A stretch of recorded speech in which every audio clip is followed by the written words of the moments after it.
Welcome to the Up in Your Family Business podcast, where we dive into the heart of family business with intimate interviews, expert insights, inspirational stories, valuable resources, and practical tips to help grow your family business. All right. I want to start by thanking you for listening to or watching this episode of Up in Your Family Business podcast. Your time is limited. There's lots of different things you could be doing, lots of different podcasts you could be listening to right now. And I really, really appreciate that you've tuned into this one, and my guest thanks you as well.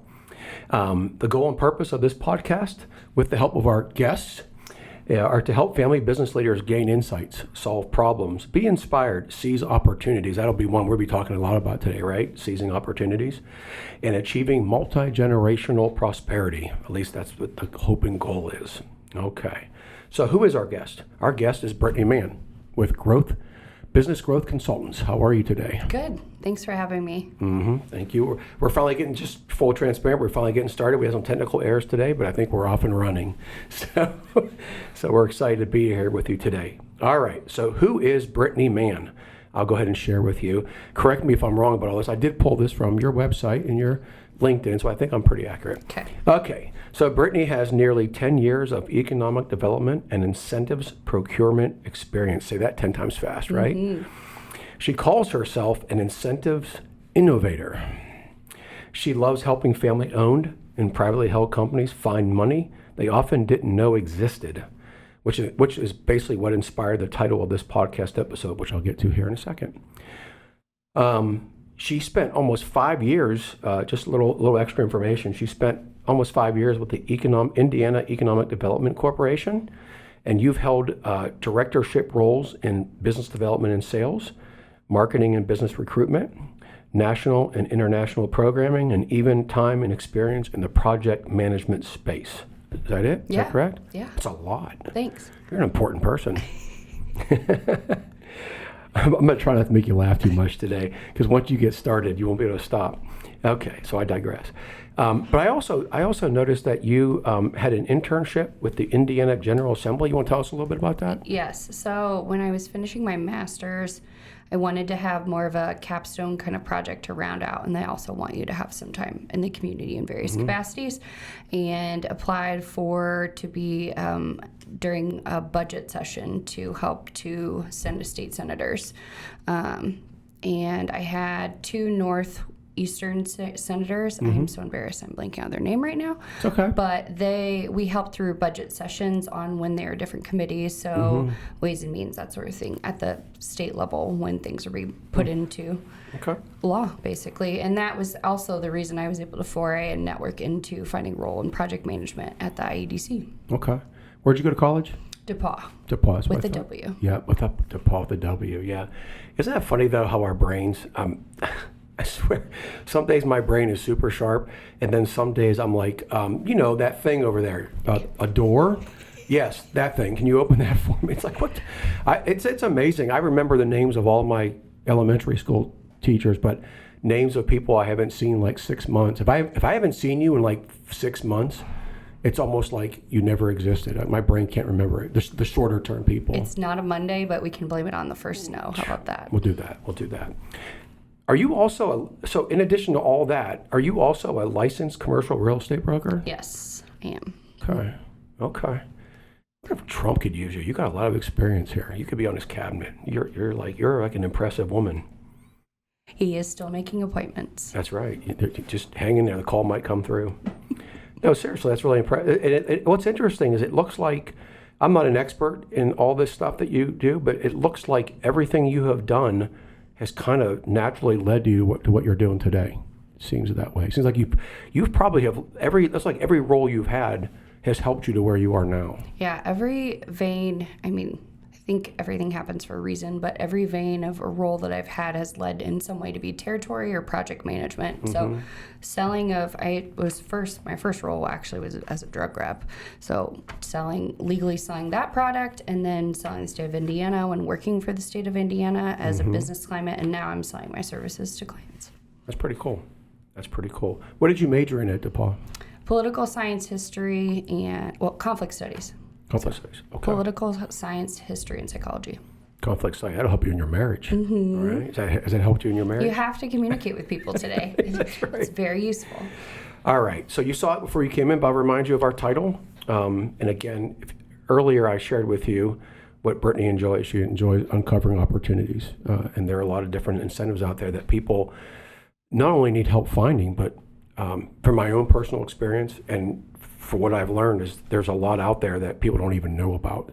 So you're actually like very helpful for people because there might be a solution out there that they don't even know about that you can bring to their attention. Yes. So, what made you guys decide to go with business growth consultants? Because that's very open-ended, very large. What made you decide to go with that term?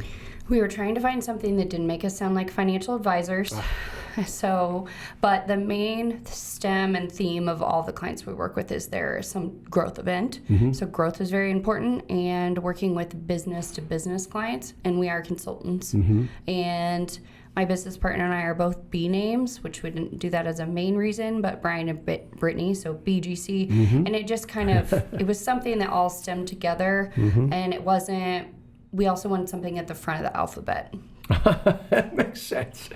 And so what's interesting is your name kind of matches the world you live in. Business growth is a very vast, large arena, right? Business growth can mean a lot of different things.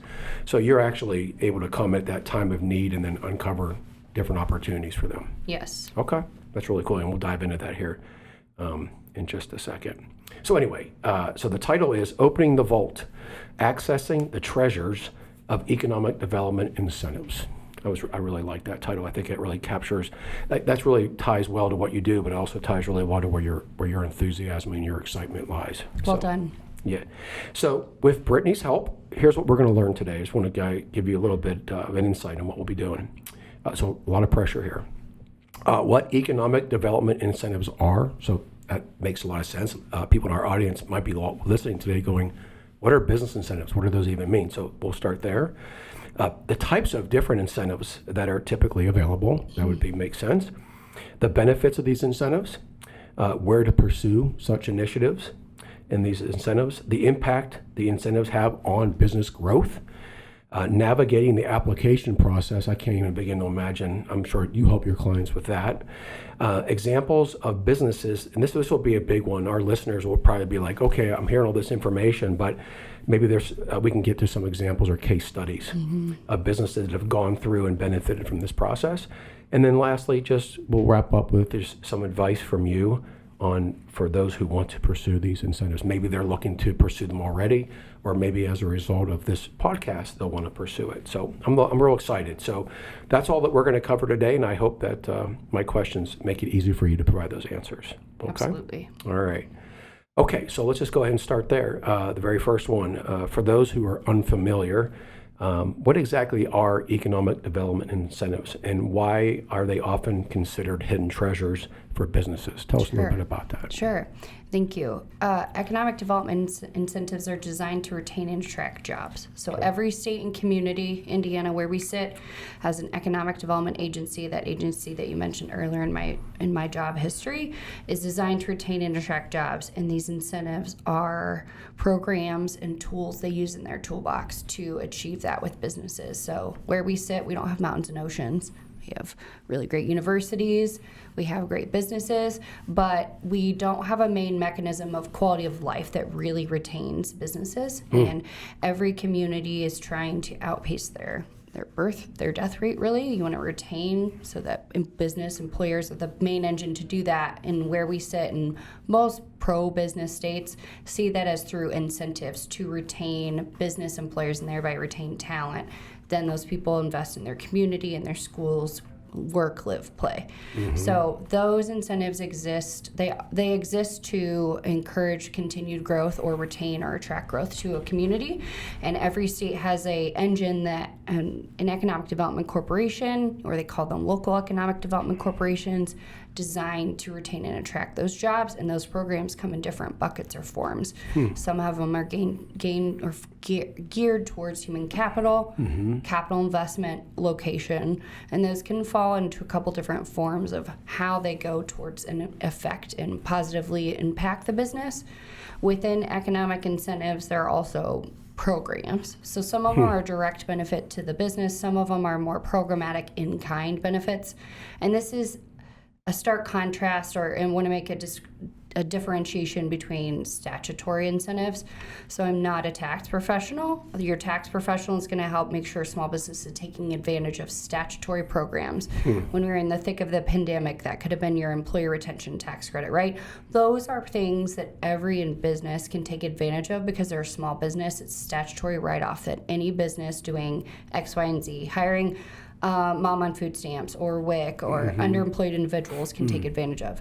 These specific type of programs are geared towards businesses that are growing to say, we, company, don't, as a state entity, don't want you to think about going anywhere else. We want you to grow here. And here's an incentive to do that and retain. So these are discretionary in the fact that not every business is eligible for them, but they can be unlocked by considering where that growth is going to go. Okay. So a lot of people don't, like I said in the beginning of the question, why are these things hidden? Like, what if people like you were not on the front lines advocating for these incentives? These incentives these are great programs that are very beneficial, but yet they're not widely known. Why is that? Why? And I understand there are other government programs that people don't know about. We always hear about money's just sitting there, and people can access, but a lot of people don't access. Why are these incentives hidden, and why aren't they so readily known and available to people? Because if you weren't on the front lines talking to people, they wouldn't know about it. Yeah, until I got into this, I always wondered, how did that employer get where they went? I think the common reason, when you think about a small business owner, they are knee deep in their business, just trying to get it to run, right? These incentives you hear about them because you heard some large company. So where we sit, we think about NTN got $5 million. They were awarded $5 million for their growth that they projected over time. That you think, when people hear about it, it may not be completely hidden, but they think it's not accessible to them because of their size. They think, okay, Amazon got this new logistics center that they planted in Greenwood, right? And they got this much incentives from the state, local community, utility, whatever, because they're big. I think the biggest takeaway of why they're hidden or not known about is because when they're in the news and they exist, people think that it's just only available to bigger companies that have makes a lot of sense. Explosive growth, right? A smaller business, I think the reasons they don't know about them or they're hidden to them is because they're just knee deep in their business. They're trying to get by. Some business owners are just trying to delegate or, focus on their bottom line. This isn't something that they're going to their tax professional saying, we're doing this year, what's available. They may have said to their CPA that it's available and they're thinking about growing, but that CPA is not in a niche environment like this where they focus on discretionary incentives. They're only going to unlock the statutory ones. It is a very niche business, and the only other reason they're hidden is because there's only so many government professionals that are out there pounding the pavement, right? Until recently, the IEDC had a lot less professionals than they do today to do business recruitment and business retention and attraction visits, calling on employers in the community to make them aware of what's available or programs. I think, and also it's hidden, I think, because some people, they don't trust that exists from the government, right? That's really something. It almost sounds too good to be true. Like, I'm going to get an incentive for creating jobs in my community because I need to create them because some other factors driving my business. That might sound from the outside looking in like too good to be true. So I think that's a couple of the reasons. Or just they just don't think. They think of the Fed grants. They think of things like from the Department of Education, DOD, Small Business Innovation grants. They don't think that these type of programs exist to go towards their bottom line. Or again, it goes back to what they read in the news. They only see the big companies. They see the big stuff. And so they're like, that's never going to be me. I can't qualify. That makes a lot of sense. I think it's that part too. I think it's people thinking it doesn't make sense for me. That's not really for me. And yeah, you do. I mean, if our company got an incentive it probably wouldn't be a large amount. It's not going to end up on Inside Indiana Business or anything like that. So Sure. you probably see these smaller to mid-sized companies getting these incentives. It's just not front page news. Correct. The biggest bulk of the clients we work with are probably in the 1 million to 50 million, small to medium, as you kind of explained in the beginning, medium, family-owned or privately held businesses. They're a B2B business model, selling a widget or making a product or service. Okay. Again, these are incentives based on the fact that a company could consider their business going elsewhere. Element can work remotely in some cases. We know your culture is that they like to work in office to serve other clients, but if a client or if a company was thinking about looking at a different location, that would be a situation where you might want to consider unlocking and exploring incentives for that. And again, it's not 500 jobs, it could be 20 jobs. And the fact that that's a consideration where you might need to be closer to X client or a body of talent, because that talent is how you secure new marketing gigs with top salespeople, right? Those are all considerations why someone might be growing where they're to that point of why is it hidden? It's not hidden. It's just people are knee-deep focusing on maybe that hidden isn't the right word. event. I mean, maybe it's not that it's being hidden from people. It's out there. It's just people don't know about it. Right. Yeah, and overlooked. Yeah. Interesting. Is that the reason why you and Brian strategically went after small to mid-size, just to represent that, just to make sure that those people did become aware of it and they did have access? So it kind of came out of when we previously worked at a commercial real estate firm. The nature of the leads, those companies were small and medium sized, and so they were working with commercial real estate tenant needs, probably of small as 1,000 to 500,000 square feet. Your CBREs, your JLLs all have bigger million square foot footprint clients. So maybe it's part of that. It's also the larger the company, the increasingly bureaucratic, which is not bad. It's just harder to get to the decision maker. And these incentives involve leverage and timing. They are not retroactive, which is another reason that they might not be utilized, is because someone has already hired those 20 individuals and then they're like, hey, what can I get? And it's like, that needed to be a conversation. Yeah, the word incentive. Yeah, before, because you're incentivized. You're incentivized to do that action. If you do the action, there's exactly. I got you. And it's not. And again, it's not something that's available to every business. It's not just a handout. It is performance based. So a client could create. Using that example of the 20 jobs, over time, there are benchmarks that must be met. So you can't. They just don't give you the money and go do the best you can with it. You still have to meet certain requirements. We are taking clients through a process of evaluating what are they looking at doing that's driving their business. During the pandemic, you saw this, and you still see it, this onshoring phenomenon of people bringing it back closer because they don't want to wait on those shipping containers being in port. For example, we have a prospect that was there. All of their product was sitting in shipping containers at port, and they can't get it where it needs to go. I remember that. Yeah. So those are reasons that are driving business to consider some sort of inflection point, and then incentives can be a part of that conversation. But maybe they're like, we can't focus on that right now. We need to get this lease, or we need to get this other problem solved first. But all of those situations ended up tending to be in the small to medium where we could immediately show them a value. And it's really great to be in a position where they're considering what location and footprint they want to have and what's driving their growth, and saying there can be something that can go alongside you as in the form of an incentive. Okay. So the one thing I want to just emphasize there for our audience is, again, making the distinction, not making the mistake of intertwining incentives and rewards. They're not the same thing. So these are things that you need to be exploring before the actions are actually taken. This is not a reward system. This is an incentive system. Now, you get rewarded at the end if you actually meet your requirements. Yeah. But that's not what drives this thing. Okay. And I would add one more thing on that. There, at the very beginning of the process, clients come to us a couple different ways, mainly by referral, but sometimes they're still evaluating a couple different locations. Maybe they're looking at Cincinnati, Ohio, Columbus, and Anderson, Indiana, for example. And they're saying, we know that each of these have great bases of talent, but we don't know what we don't know from a business climate. And maybe they have a site location office. Office is easy to come by right now because people are still kind of that hybrid job sharing thing and working from home. then it's okay. They know maybe one of those 3 places they want to be. Looking at incentives as part of that process, and depending upon the nature of the business, where's the talent also. So maybe there's a data analysis that needs to occur around where that talent is going to come from, and once it's narrowed down to those locations or location, what incentives can go alongside that project. And they're not a guarantee, which is another reason why people don't always realize they're a benefit, because it's contingent upon that consideration of what the company wants to do. So how is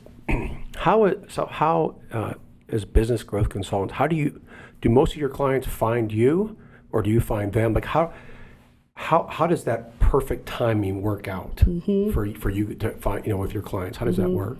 Yep. So we worked with a client that's in chemical manufacturing earlier this year, and they were being considered for an acquisition, and they also had organic growth plans over time, and they were needing to evaluate whether it makes sense in that business dealing to move forward.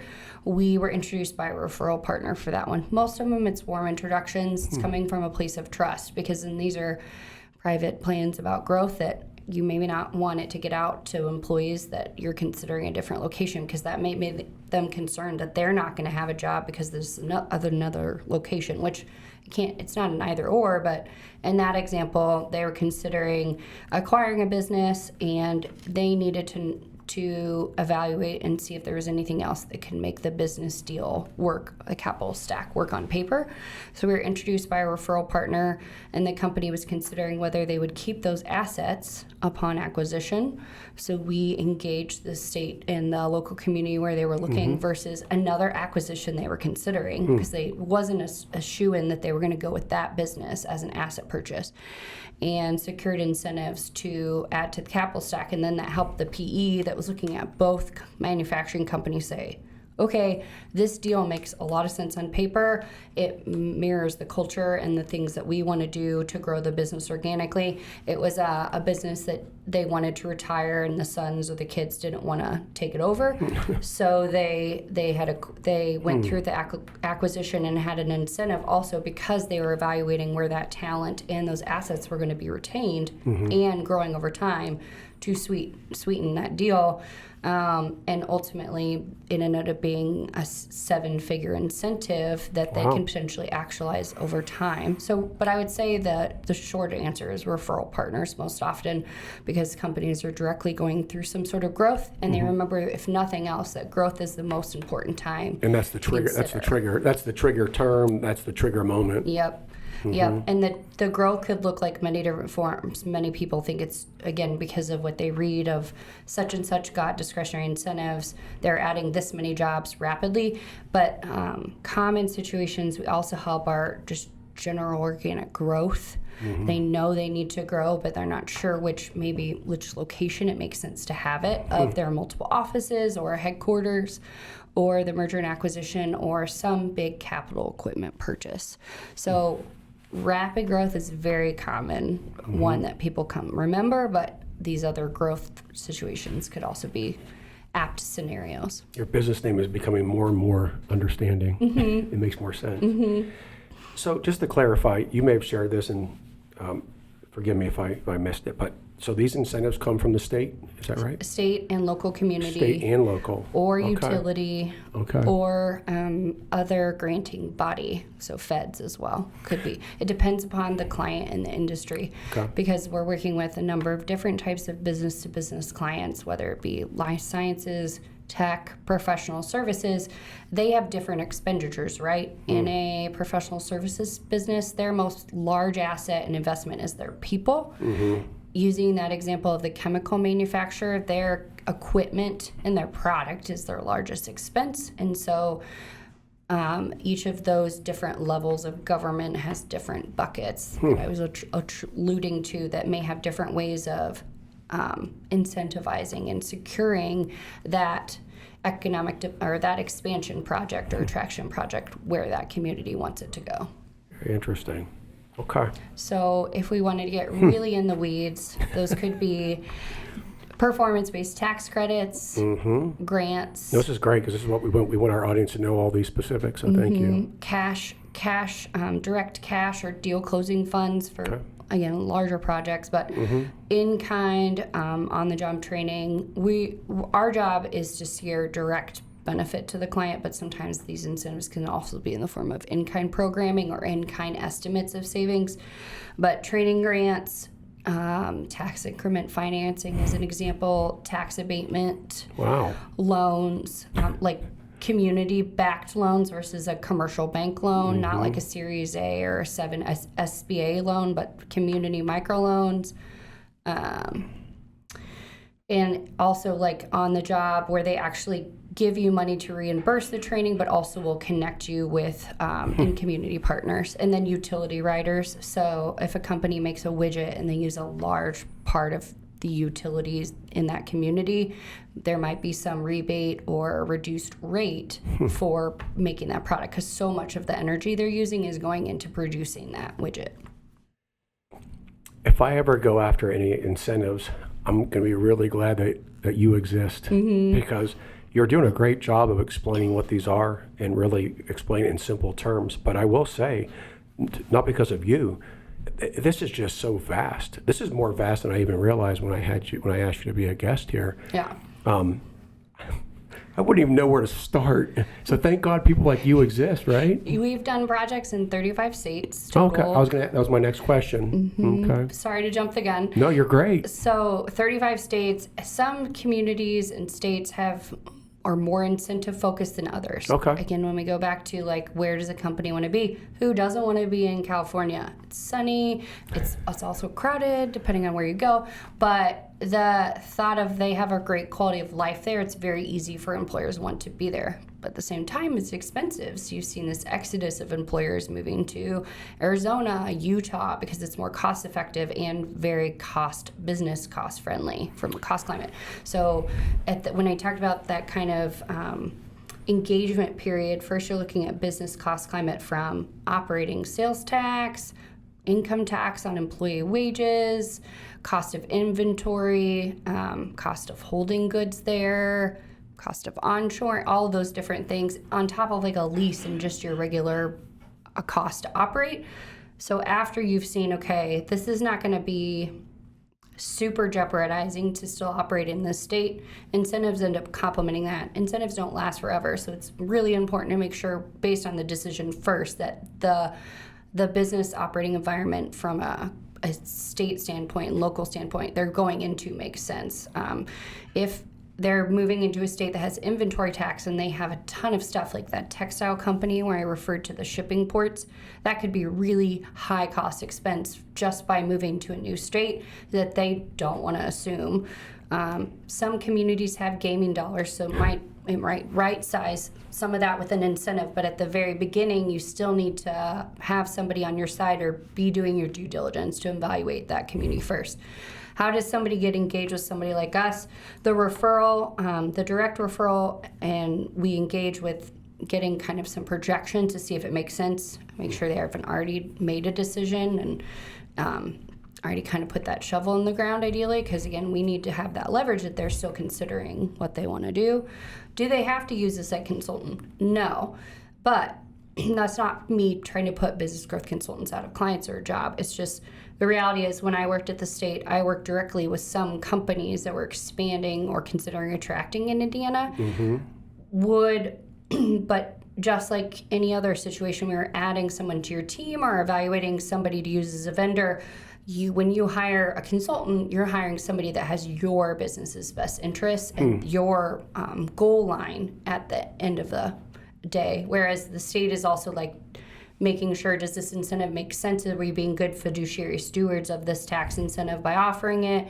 Is it a good return on investment? So they'll offer you something, but at the end of the day, because of our clients and previous experience, we might be able to say, well, we know that's a good deal, or we know whether we really need to lean in because this client is creating this many jobs at this solid wage. And so that would be the pieces. If you really are trying to be in charge of your business, you let the consultant, you let BGC navigate that for you. We're still advocating Gladly. for you. Yeah, we're still putting our foot, the company's best foot forward and telling their story, and they can be part of telling the culture of the company and the warm and fuzzies, but consultant's going to advocate and do something that I do every day. I'm in this niche of knowing the right people and the incentives and the right communities for their industry. Some communities really want to attract life sciences.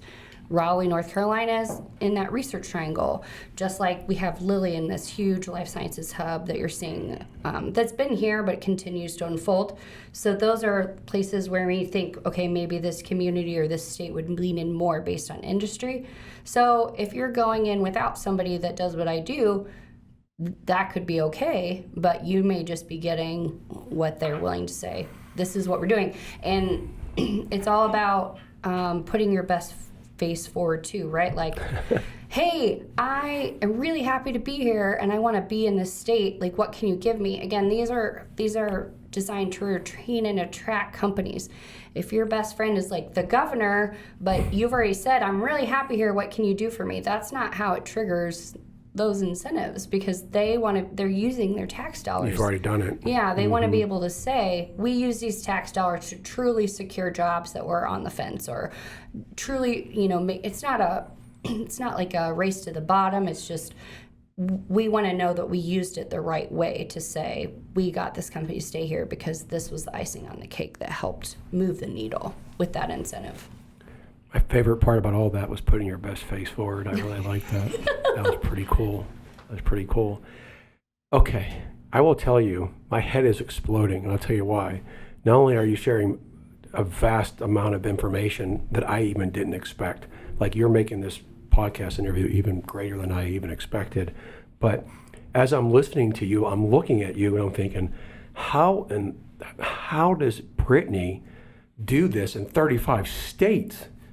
I mean, that's incredible, because from what I heard you say, some states are more incentive friendly, some may offer more. How in the world do you know how to help someone in Indiana and then help someone in the Carolinas and help someone in California? How in the world do you manage to even be able to have the capacity to do that? Yeah, so we're not having projects every day that crop up in a brand new state, I understand that, but still, 35 you said. Yeah, so it helps from having a long-term experience. My business partner came from other firms as well where he'd worked previous projects. We have this kind of long-term experience over time from it's not just like we gained it in 1 year and did 35 projects in 35 states, right? Yeah. And these incentives have also been around. They do change. We just got through an election year. People always ask, are those incentives going to change? These are ones that have been around by legislative creation for many years. They have many, many years.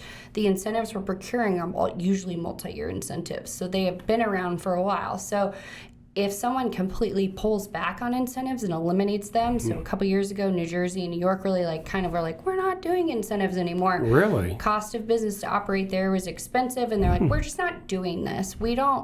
The governor at the time and the legislative body was like, we don't know if we really see an ROI on this. We don't know what we're really seeing as the outcome. And they're also getting really tight on compliance. So that's another piece, is after these incentives are actualized or secured and accepted by a business, we do our job. The client's like, we think this is a good incentive. This makes sense for your business. There is a annual reporting period every year. And other incentives consultants have thrown this number out there. About 80% of incentives are not actualized because clients just fail to report annually. Oh. So incentive reporting being really tight and really specific can be really scary, and that may also continue to limit or discourage companies from pursuing it. Yeah. We also just know from word on the street from other economic developers that work at the state or in other states, like Illinois is bankrupt, so they can't pay out their incentive because they're not good. I'm not making a political statement. This is just what I've heard. Not, good stewards with those incentives. So you could say that you're going to create jobs there, but the incentive may never actually be actualized. Do you happen to see, not to make it oversimplified, but do you happen to notice, and we do often speak in terms of politics, it's hard to avoid it. I'm not going to get into a battle about right or wrong. Do you happen to notice certain states, because they're red or because they're blue? Yeah. Would you say that politics does play a role in how incentives are, how they're offered and how they're emphasized and encouraged? Great question. I think it plays a role in the flavor of the incentives or the industries they're wanting to attract at any given time. So that can change. Yeah, green energy, we're seeing more increase of like sustainable projects, clients wanting to also make sustainable decisions. This increase of leaning into AI is going to create a dramatic increased need for utility support. And there's a ton of energy. Yeah. So maybe certain states are like, we don't want to have to crack that nut with our local utility of meeting that demand. That's a lot. Or maybe they don't want those type of jobs. Not it's bad. They're just like, we don't have, like rural Nevada may not have the workforce to meet certain employers need if they need 1,000 hourly workers, right? So I would say we've seen, it's natural to think that red states are more common business friendly, but we have great relationships in like Michigan that can, some parts of the state, be more blue leaning. I think it goes back to, because we have those relationships, we know who to talk to and ask, and so we know it's available regardless of who's in charge at the overarching level, because we're also still going to the project management kind of level to have those conversations. And so whether they are a red or blue state, we're getting to the heart of who we need to talk to make sure that we're getting the incentives relevant to the client. But there are some states that are red that may just not have any incentives in their toolbox, so they don't have to, too. They have a great business climate. Texas has no personal income tax for constituents, so they don't really do a lot of business incentives right now. They have tools in their toolbox that they use, but unless you meet certain thresholds, again, big companies, mega deals, these billion with a B economic development projects that are thinking that they're going to do a large investment, the state will lean into those, but they're like, otherwise, it's a great business climate. We're not going to give you an incentive to be here. Same with Florida. Not only do people want to really retire there, but people, as they get out of their business hat and want to retire, those businesses that are moving there for talent or whatever, it's also, you got to get to certain thresholds to unlock those incentives. Where does the family business aspect come into play? Why do you focus on that niche? I think family owned is like they really care about their employees. They aren't going to just come in and change the culture. They also really have a passion about making a difference in their community. And I think those economic incentives are wanting the states and communities and feds. They want communities that want to be a part of their community and ingratiate themselves in that. So we have a toilet manufacturer we're working with right now. Their goal is to make a potty a minute, and they no shit, no pun intended, but they want to make. We'll keep this going. Yeah, they really are leaning into this podcast has gone right into the toilet. I tell you, off the rolls. Okay, we're done. They want to also really.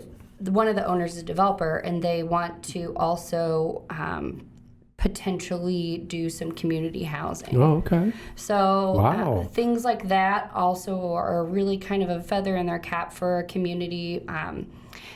This client is looking out east, but that is a really positive piece to say, we want to be a part of this community, and we don't want to just come in and say, what can you give me? We also want to create housing, because we think by having more housing, that's going to provide a place for people to live, work, etc. Or maybe people want to connect, an employer wants to connect in with a community trail, or the big kind of buzzword besides workforce is like daycare and early childhood. How are you going to help your workers find suitable childcare options so they can come to their job? Wow, and there's a lot of different things out there. People don't necessarily, as employers, want to be daycare owners, but they want to know how they can partner in with that ecosystem. I think what's really exciting, what I'm taking from this, is that this thing called growth is, like, you always think of growth in terms of building your employee base. And to be honest with you, until I met you years ago, and as I'm thinking through it now, as I pointed out, you're sharing so much information, more than I even knew. I always thought, I can't speak for everybody, but I'm willing to bet that most people think of economic development incentives, if they even knew a little bit, probably just job hiring, right? Yep. Adding jobs. And what's really exciting, especially some of those last things you shared, the these incentives, and it varies from state to state. There are a lot of different things you can tap into. Yeah. It's way, way beyond just hiring. And that's usually what you hear, though. It goes back to the very beginning. One of the reasons why it might be unknown, and again, I use the word hidden, not because someone's purposely hiding it, but it's just not as visible. Yeah. And, is I think, again, you said about these big companies. I can speak for myself, and I'm willing to bet other people do. You always see on the IBJ and the Inside Indiana Business, these big companies that are hiring 100 or 200, and they're getting all these millions of dollars. So you always think of growth, and like going back to what you said, big companies, or they're either startups. I see a lot of startups get incentives, and then it always seems like be around jobs. One of the things I think you've shared that is really kind of exciting and encouraging is that this thing called economic development discretionary incentives is vast, and there's so many opportunities from state to state. I'm super excited to hear all this. This is kind of cool. Every community is going to have something towards the jobs, to your point, some sort of form of that bucket. But if you're investing in a building, they're raising that tax base above what it already was, raising that tax rate and tax base. That community is wanting to see the increment in taxes that are coming from that investment, right? So they can't abate or reduce taxes on an existing tax rolls that's already there. If a 100,000 square foot building is already there, is what new increment is going into that building or being expanded onto that building or in that building in terms of property and capital investment that could be potentially incentivized.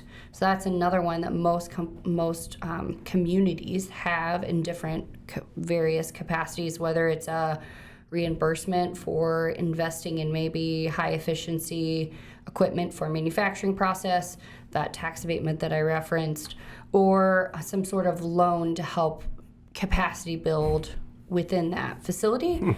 But then again, it goes back to like their usage and what they're putting in the building. So that could be that other vertical, that utility or miscellaneous. Hopefully this is not too loaded of a question, but how does a business know when it's time? So let's say someone is aware of these incentives. Maybe they've heard this podcast. Maybe they've heard of you. How do they know? Like, I think you said something earlier. I'll just call it skepticism. I doubt that I qualify for that. That could be a limiting way of looking at things. How does someone know that now is a good time for me to contact Brittany and look into this thing? What are some of the easy things to spot and identify that would make them say, it's worth my time and effort to look into this? Sure. I'd say a minimum of like double-digit job growth or net increased payroll. A good bulk, like at least $500,000, would probably be a good threshold before they do that. Okay. And also, easy one for when they're looking at commercial real estate building or lease would be like when they're in the LOI stage. They haven't signed, they haven't decided. We're still evaluating some spaces, but they feel like they have a couple locations narrowed down.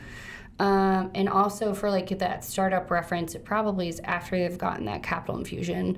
So when I think of incentives for startups and thinking more in the venture capital kind of tax credit they can pass through investors, that's kind of a statutory thing. But there might be non-dilutive grants after they've gotten venture capital support and they're scaling. Okay. That's cool. And before you buy the equipment also. I'm hearing that. If Brittany has not made it clear, before. So, and then I remember years ago, are there training incentives as well? There's still training grants out there. Some of them are specific to, some states are really, communities are circling around certificate-based, focus or apprenticeship model. So if you're going and hiring a trainer that's going to teach them how to do JavaScript or MIG-TIG welding, there can be reimbursement grants for that. Or there can be grants related to just a straight reimbursement, no matter what kind of training they're doing. So there are grants out there, there are incentives out there based around professional development, which will then obviously lead to job retention. Yep, skills enhancement. So they're giving, they're giving, in Indiana, it's literally called the Skills Enhancement Fund. But it's all about in capacity building of those employees. And by that employer investing in them, it's reiterating, I want to keep you. Okay. I'm looking at my questions. I really want to make sure, man, you're sharing so much information. Luckily, as is common, you've answered some of my questions. So forgive me for staring at my screen, but I really want to make sure that I keep my promise on giving the information that I shared in the very beginning. Let me just take a look real quickly here. While you're looking, when we talk about engaging someone with our services, after the referral, if it makes sense and the timing is there where we think we can add value, we will go to a fee agreement. We work on contingency fee. So that's kind of how someone engages us. That's we kind of know roughly what they're going to do in their timeline, and we know that we have the ability to add value. Then we go to a fee agreement upon contingency. So our fee is contingent upon actually found savings that the client accepts from a governing body. So in Ohio, sometimes they have, they will show an income savings for certain sales brackets that they have, but that may not be something that the client will ever benefit from. So we would then counsel them on whether that's an incentive to really move forward with. Sometimes there's other incentives related to capital investment that is ends up chunking out to be maybe $1,000 savings a year. And we talk about, is that really compelling? And does that really provide a benefit to the client? And sometimes it's by the time you do the administration burden, even though we're reminding them and facilitating that process, those will be some of those conversations. But if and when an incentive is accepted, then our contingency fee becomes a dollar amount. Unlike some other competitors, I think the different distinguisher with our business is we're proactively having these conversations with clients. What are you doing next, in the near term when a referral partner introduces us? We're proactively trying to uncover these opportunities for existing clients if something else becomes available, or for new intros. A couple of things stood out for me. Number one, I love that. So you guys operate classic pay for performance. You don't do your job, you don't get paid, right? No pun intended, but you guys are incentivized to do a good job for your clients, yes. Right? Okay. And we have. Sorry about that, we but love it. I couldn't pass on that one. It had to go there. I did. We have multi-year relationships with these clients, right? So we're really hitching our cart to their horse. So as they actualize an incentive, our fee is being phased in over time.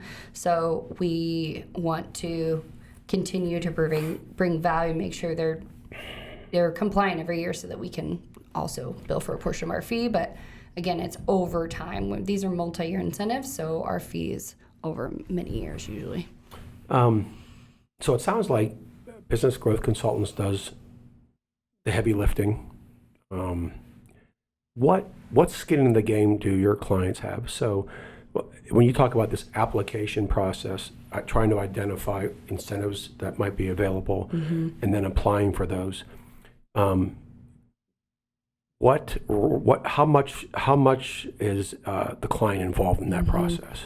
Yeah, the projections process is really important, making sure that they're providing those as their client presented projections. So that initial kind of proof in the pudding is if they don't, follow up with the projections. It's we either aren't explaining our value proposition clear enough, or we need to make sure that they understand why it's important to come back with what they think are reasonably clear projections. And if they can't furnish those on our projection form, which is front and back, that can be pretty telling of how prioritized it is and managing our time investment, because we are paid for performance, but making sure that they're doing that. And if they have, that's their skin in the game. If they can give us the actual projections, it's okay, they're pretty serious about doing this. So do you work with your client? Do you hold your clients accountable they're supposed to meet certain requirements? Do you kind of walk alongside your client, or is it kind of it's up to you for you to do your part? So if a client, once they do those projections, says we're going to do 15 jobs, or a professional services firm, maybe they need a lease. And so there's not going to be a lot in the way of the capital investment, unless it's software, something like that. I'm talking more about these long-term ones. Long-term, yeah. So they get a tax credit that's a long-term one, maybe up to 10 years for those 15 employees. And before we're going to procure that incentive, at the beginning, we're how confident are you about this? Because these are performance-based. Businesses don't go to plan ever, right? It's going to be some margin of error. How confident are they about those 15 jobs? Because you're hearing government, how conservative was it, or how overly optimistic was it, to make sure and understand really where this projection came from, how informed it is. usually is informed by profit and loss, etc. But over time, the check-in and the skin in the game is they still have to submit on that report annually, or making sure to remind them, answer any questions. And again, it becomes a once a year check-in at that point. But the skin in the game is they also have to prepare the number. We don't know if they hired Jane Doe last year, so we have to be a partner with them to understand what they hired. And the skin in the game is them reporting and us making sure communicate with the state. Okay, this is submitted, and pull through and make sure that the state actually, this is like the long-term annual reporting process, but making sure that the state saw their submission and like why is this taking along or whatever reason it is. Maybe there's a delay, maybe there's a clerical error, something very basic, but that's their skin in the game is also providing us those numbers. Can your clients pay you guys to do the stuff that needs to be done every year? Usually, or does it have because to be their done by the name is on client? the tax return, we want them to have some hand in that. But we give them a very clear checklist. It shouldn't take more than, in Indiana, it shouldn't take more than 30 minutes a year. If the incentives are available and someone qualifies, is there much of an obstruction or a hindrance from people accessing? Are there any challenges that a business might find, or it's that simple? Here's the incentive. You apply for it, you qualify for it, bam, you're done? Or are there still some things that might come up that might prevent you from getting those funds? Prevention could be a good example. We reference most states don't claw back incentives. They don't what? Claw back, as in ask for them to refund them. But a good example might be like a Carrier, a local air conditioning company that moved a lot of its jobs to Mexico, cheaper labor, lower cost of operating. In the compliance piece at a state level, if there's no communication on that incentive with the state and you're not reporting where you are, they can say, we need that back.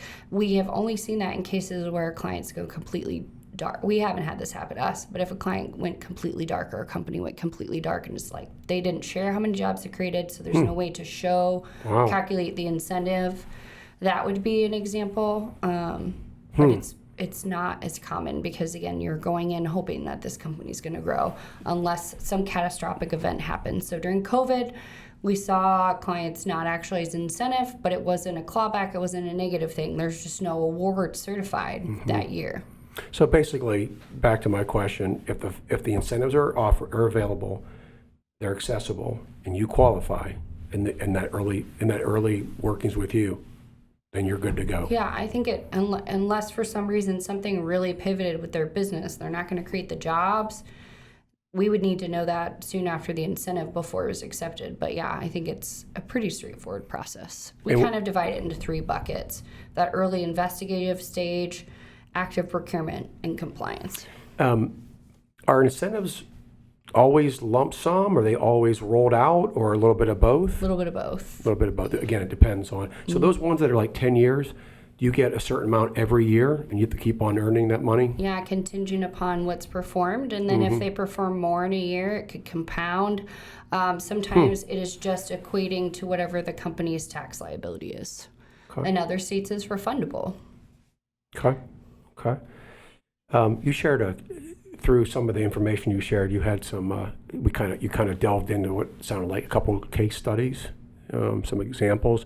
Are there any other examples for our audience that you want to share of how this to either illustrate how this works?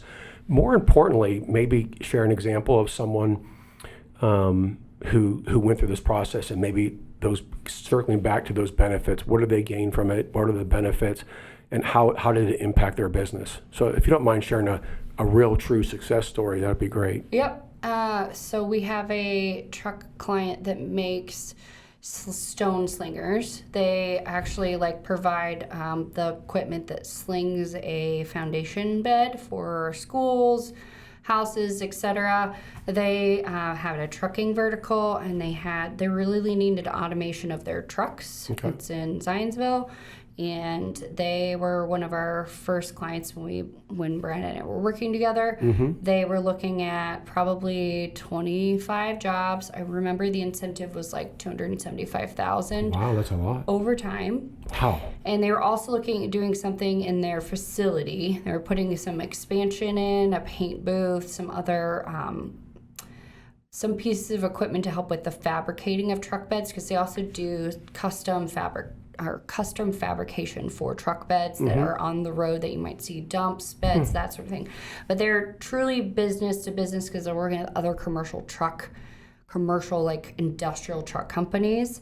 Their toolbox in the community they were looking at, they didn't typically use tax abatement at the local level, but they might connect you with their local workforce to help with apprenticeship or finding of talent, job posting, etc. So most of the incentive was just the tax credit at the state level based on those jobs. They have continued to grow. They have another division, so they've been able to mostly exhaust their incentive. They have 5 years left on it, and over time it's continued to compound based on just the hiring of their staff that helps make the product, weld, machinists, etc. And that's been a really positive incentive that I think they were like, we pay on product once it's delivered, right? Like, we're going to wait and see if this actually happens. But once they got it, they were thrilled. And they're like, this is great. Because of this, they were like, we can kind of reinvest this money we weren't expecting back into our bottom line into other areas. Didn't come to them in the form of a training grant that goes directly to the training. So maybe a client says, our need is really, we need to train on these like new machinists. But because that $275,000 was being actualized over time, it helped go back to their bottom line and help them think about other areas they wanted to invest in. Now they're looking at some other unique, innovative solutions with the way the future of trucks and cars on the road is going towards AI and other autonomous new mechanisms. They're leaning into innovation in some other areas. Does that answer the question? It does. Yeah, that's pretty awesome. And what at least my next question that I just thought of as you were sharing this, you mentioned how they got the incentives and they're continuing to grow, and that is a success story. And maybe those incentives not only achieve that goal, but maybe that's what those funds help them to continue to keep moving that forward. So my next question is, it's an easy one. What percentage of your clients are one and done, and what percentage are repeat customers? Some of our clients are still in that first round, right? So that's an example where we'd hope to be able to, I think they'll be in a position to evaluate maybe if there's a phase 2. We do have clients that have been already through a couple phases. They have to get to that original base amount they committed to, but they've gotten other incentives, and it's been another 6-figure package again, and it continues to compound, and that's been a really positive kind of domino effect. But cool. I would say right now, since some of our clients are still just in that first, from when I started on the private sector back in 2019, some of those clients are still on those original packages. They're still meeting. Okay. So I'd say I would say 50-50. Some are just, they're not growing again because it doesn't make sense for their model. So it's not, I guess you'd say one and done, but it's not because they don't want to grow again. That is not the way they're growing. Maybe that model supports growing with 1099s, and that's not an incentive that the state uses in their toolbox to incentivize self-employed individuals, because again, it's going to the tax that the business is investing. But I'd say, I don't know, I guess I'm going to say 50%. The nice thing is that once someone forms a relationship with BGC, the nice thing about that is that's an easy conversation now. The door's open. Hey, Brittany. Hey, Brian. Here's what's going on in our business. Is this a good time? I know maybe we are past the one we already had, or maybe we're still in the middle, but here's what's going on in our business. Is there maybe an opportunity for another one? Exactly. So once the connection has been made between you and your client, that's an easy conversation to have. It was especially tangible during when we were at a previous employer in commercial real estate, because we'd have an annual cadence. So we'd say, great, congratulations, you've actualized an incentive this year. How else can we connect you? Yeah, that makes sense. And maybe that's when they're like, we're actually need to reevaluate this lease. We're going out of it. We're expanding into the gills. Or we had since known that a new opportunity is coming on the horizon of a program, so we can add that value and location. Then they're like, oh, hey, we're actually looking at buying this. Does this trigger anything? So it usually could be more of a one-off like that, where we know we've procured everything immediate in the package we think is relevant, but then they're like, actually, we're expanding in this line. And so then it's a one-off thing that we are uncovering or introducing to a referral partner because they've met certain thresholds where they need to look at new insurance, new benefits, different Fed requirements that they got to look at. And so it's not an incentive, but still a touch point where we're staying in contact and trying to continue to add value.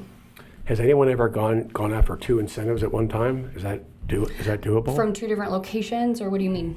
Like a company was able to pursue that incentive and pursue that incentive at the same time. Oh yeah, that would go back to the bucket equation of, okay, they're doing this and they're adding jobs and equipment, so maybe it's all that at the same time. Yep. But then they're also looking at 2 different locations because they want their headquarters to be here, but at the same time they're also looking at expanding this new service line. Yeah, I just want to circle back on that, just so multi-project. So people are thinking like, I don't have to do it. Do it again. You could exactly. call. Okay. Mm-hmm. Okay. So with one of them, it was as soon as they met 150 jobs that they committed, the new incentive was going to kick in above that new threshold of 150 headcount. Okay. If you don't mind, I'd like to add, so just dive a little deeper. So sorry, you've mentioned this word location.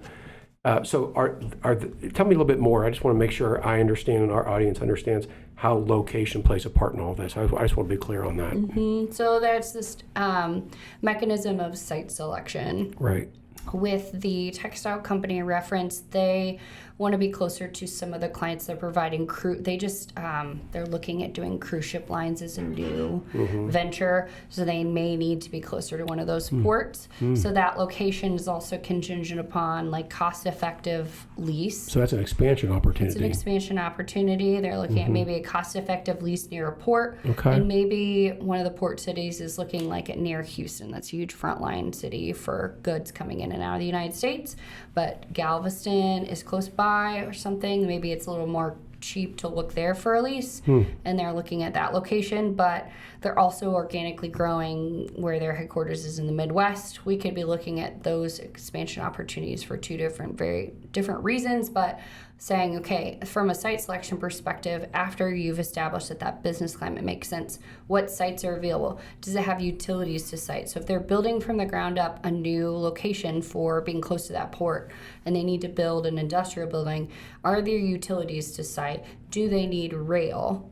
Are they close to a metropolis that is going to provide labor? Can that building be built in time? Because for a while during COVID, there was a huge surge of industrial building, but there wasn't the size of there's kind of this disparity of the 30 to 50,000 square foot range. Okay. So is that even in existence? And if it's not, do you need to look at another community where you can find that? That's where site selection and location decision comes in. If it's a professional services firm, location decision is, okay, we are in 60 miles driving distance, for example, because in Indiana, we know 60 miles is like a mile a minute, but in Metropolis, it's like 10 minutes a mile, right?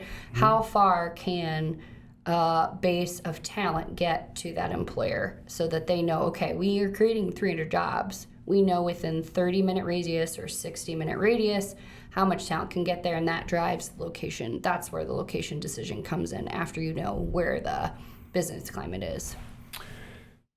Are incentives friendly cross state lines? So let's say you're headquartered in one state and you're getting a second location. Does the second state, do they care that you're headquartered? I mean, is that a hindrance? Is that a non-factor? I mean, is it all about the second location, or they might, is another state going to be, maybe not look as favorably on you because your first location or your main location is another state? Yeah, I think for like a rural community or community that didn't have that before, and it's a vertical, that an industry they want, I think they would be excited about it. I don't think it's like, oh, we're second choice. I think it's just the reality is their headquarters is there, and so they're like, we'd really like to encourage them to grow here as opposed to maybe adding at their headquarters.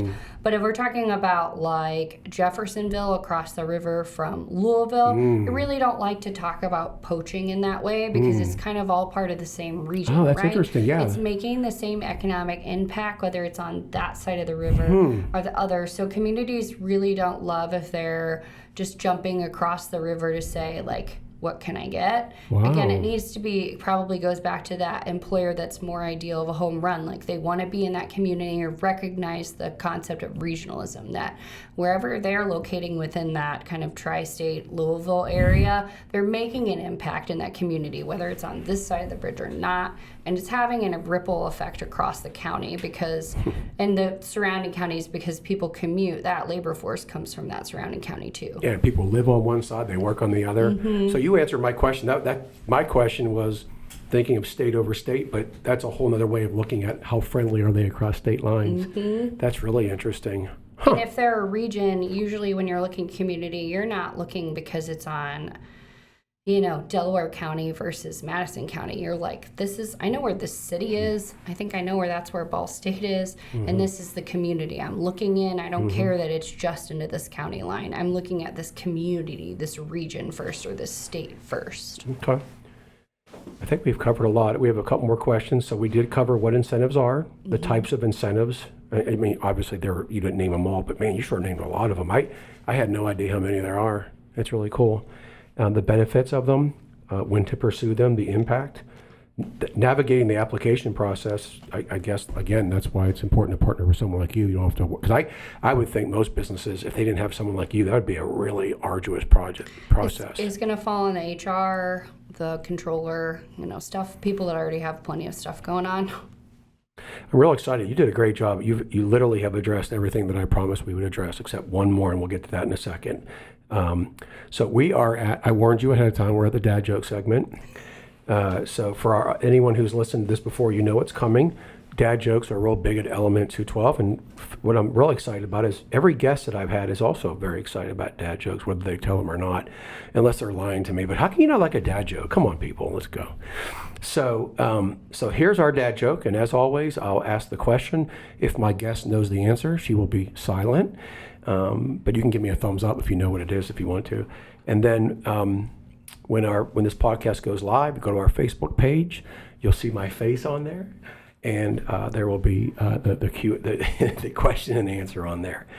So I will say I apologize and you're welcome at the same time. Okay, so here we go. What's a robot's favorite snack? This is like first grade level here. Well, it depends on when you were born, but it's first grade level now. What is a robot's favorite snack? I looked at the answers. Oh, you shouldn't have done that. Did you know it before you saw it? Okay, it's a good one. It's kind of cute.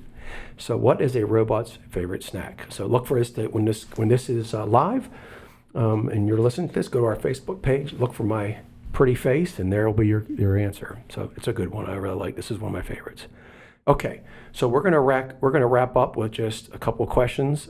This is around just kind of like your final thoughts, your final piece of advice, kind of bringing it full circle and tying a ribbon on it.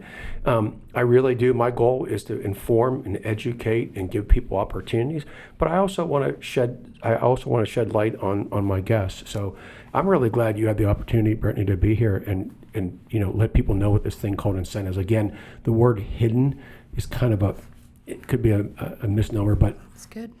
I think there are a lot of people out there that don't know what it is, and I'm really hoping that many people will see and listen to this podcast, because I think talking to someone like yourself would be a great investment of time. I really do. So let's wrap up just with some final thoughts. So what is and you shared a lot about what the process looks like and how to qualify and what kind of things to go after, but just generally speaking, for someone who is looking to explore these opportunities. And I will say it instead of you saying it, making it awkward for you. I would encourage you, and we're going to share how to reach out to Brittany. I would encourage you just to reach out to Brittany or Brian and say, hey, I have some questions. One of the things that Brittany and I have talked about is we're looking at doing a Q&A.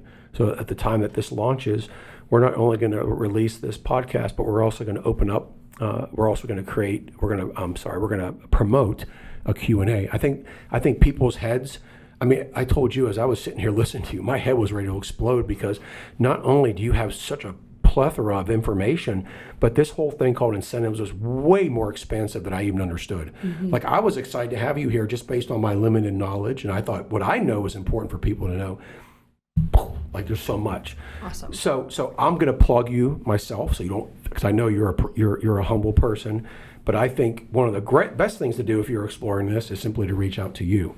But aside from that, if someone is looking into this thing called incentives, what advice do you have for them? Yeah, we're always happy to have a conversation, because that's how we know what's coming down the road for them, and knowing what might be out there. I think advice is remembering that even if you're a small business in Indiana, 97%, I think, of businesses are considered small business. They are the lifeblood of our communities and creating jobs, and even up to 500 employees is considered small business. A lot of people get confused about those numbers. Yep. A lot of people do. So I think that don't count yourself out, as this could be an opportunity or a tool to facilitate continued business growth and add to the business growth. I also think it's important to remember that these could equate to $5,000 to $10,000 per employee in benefit to the small business, and that's kind of how, on average, how we would say it equates to on a per employee basis. And incentives are meant to be icing on the cake. We're not wanting this to be a zero-sum game, right? We're also part of our community. We want this to be a consideration and a conversation, but if they're just going into a community for the sake of incentives are always going to sunset. You want it to be something where they're considering it because it's going to enhance their growth, but not just making a decision is not designed to prop up the business as it grows. Yeah, I think when we and I were first talking, you said be careful about the word drive growth, right? It's supposed to complement or enhance growth. Yeah, we don't want it to be, again, most states aren't going to incentivize retention anyways, but you want it to be part of accelerating and encouraging that growth and making that decision which way the needle should go and more palatable. So I think incentives can be an additional tool to encourage a business to grow that was kind of thinking about it and remembering that that could be something that will phase in over time. Again, most communities, they aren't doing upfront incentives. It's performance based because they want to be hand in hand with that client over time. And that, again, it may be something that you didn't otherwise know existed. And often what we're procuring for our clients is usually a 6-figure savings or more over time. I heard, yes, that's a lot of money. I also, before we close, I just want to thank you for serving family-owned businesses, family-owned and operated businesses. That's one of your niches. That is our niche. The majority of our audience is family-owned business. Absolutely. So I really appreciate you kind of extracting family-owned business can be large and small, but the fact that you don't just lump family business in with just small business in general, the fact that you pointed them out, and I loved how you described, you mentioned about how their culture is different, the way they run their operations could be different. Unless you run a family-owned business, unless you're in that space, whether it's on the ownership side or the management side or the employee side, whatever it is, there is a distinction between, and their motivation probably for getting these incentives is very different than a non-family business. If anything, they're probably the ones that are like, I don't want to be the one perceived as taking a handout, right? And they're the ones that could really benefit from it because they're wanting to support that person in their community with their job. I also love that they're the makers, they're the doers, I think. Yeah, I just loved how you touched on that early. Forgive me if this is, you have the right to say, see answer above, but I asked for your last piece of advice. I'm hoping this will incite a different answer. Just taking all this and keeping it down to one little nugget. What is, someone's out there, what is if you could say if there was one thing you wanted your listeners to take away from all this, what would you want to say to them? If that company is looking at growing in the next 3 to 6 months, they should think about incentives before they hire that next employee. Okay. That's awesome. Okay. Oh, thank you. Thank you. This has been awesome. Thank you for supporting our small business by having us on. Yeah. Okay, so to learn more about Business Growth Consultants, BGC, just go to bgcgrowth.com, bgcgrowth.com. And is it to get started with you guys, is it really so simple? Just go to your website, submit some contact information. Is there a phone number on there for them to call you? Yep, there's a Google Business phone number, or we can, after this, you can also on Facebook if you want to put, our email. Okay. We're fine with that too. Okay. All right, that's cool. They will see my headshot, and my hair is going to be a lot shorter. I saw that. Because I donated it. So it is me. I saw it when I went to your website. I was like, who is that person? Yeah, it is me. And then you walked in to do this podcast. I'm like, there she is. Yeah. I was like, okay, there's the Brittany I know. Yes. That's awesome you donated, though. That's pretty cool. Were you incentivized to do that? Is there any incentive out there for donating hair? It's just that it was helping someone with cancer, yeah. Okay. Yeah. Okay. You could also learn about Brittany on LinkedIn. Brittany, and I just want to make sure, Brittany. Yeah, thank you. The English spelling. Mann, Mann, and she is very proud of her maiden name, Graves. So Brittany Graves so you might know her as Brittany Graves. So Brittany Graves Mann. Where else can they? So the website's obvious, LinkedIn's obvious. Is there anywhere else out in the cyberspace world where they can learn about you guys? That's the main two places, because usually marketing is not going to be the way we're going to get our leads. It's through referral partners. So we are in we have a couple economic development small business groups we network in, so they might see us through that. But those are the main ways. That's really cool. What I love too is that even though you deal with clients of different sizes, you yourself are very involved in your communities. Like you're on the front lines. You're meeting people in all different ways and all different places. Yeah, Brian just went to a conference over the past week to meet with economic developers to hear what's going on, and so it's how we stay current too. I'm glad you said that. Sorry, and I don't want to get into that because we're wrapping up, but there was a question I had earlier, and I'm glad you answered it. I was going to ask you, I praised you based on how overwhelmed I was with all the vast knowledge you have and all these different states. And as you were saying that, I wanted to ask you, how in the world do you guys stay up on all this? And there's your answer, right? You guys have to know what's going on in all these states in order for you to serve your clients. Yep. Wow, that's a lot of professional development. Yeah. You guys should be incentivized for that. That's incredible. Brittany, I knew you were super smart, but you're even more super smarter than I thought. You flatter me, thank you. Also just a plug, Brittany not only is very knowledgeable and very helpful, but she's also just a very kind person. So the nice thing about it is you'll be dealing with someone that you'll get along with. Hopefully, yes. Look at my chair. My chair just fell down. I tell you what. It's telling me we're done. Okay. So thank you again for being here. You exceeded my expectations. This was way more than I expected. It was fun. Thank you. Yeah, and I think you're going to do somehow, some way, everyone that listens to this is going to benefit from this, either now, in the near future, or down the road. Yeah, if they like free money, they know how to contact us now. bgcgrowth.com. Don't forget, because you may need it. You never know when you're going to need it. Okay, so just want to share my final thoughts. So thank you again for listening to this podcast. Please check out some of our earlier podcasts you can find there. And of course, we'll have some new ones rolling out here soon. So we can be found on iHeart Podcasts, Apple Podcasts, Spotify, and then, of course, on our website, element212.com, element212.com. In the meantime, may you, your family, your team, your customers, and, of course, your communities be blessed. Have a great day.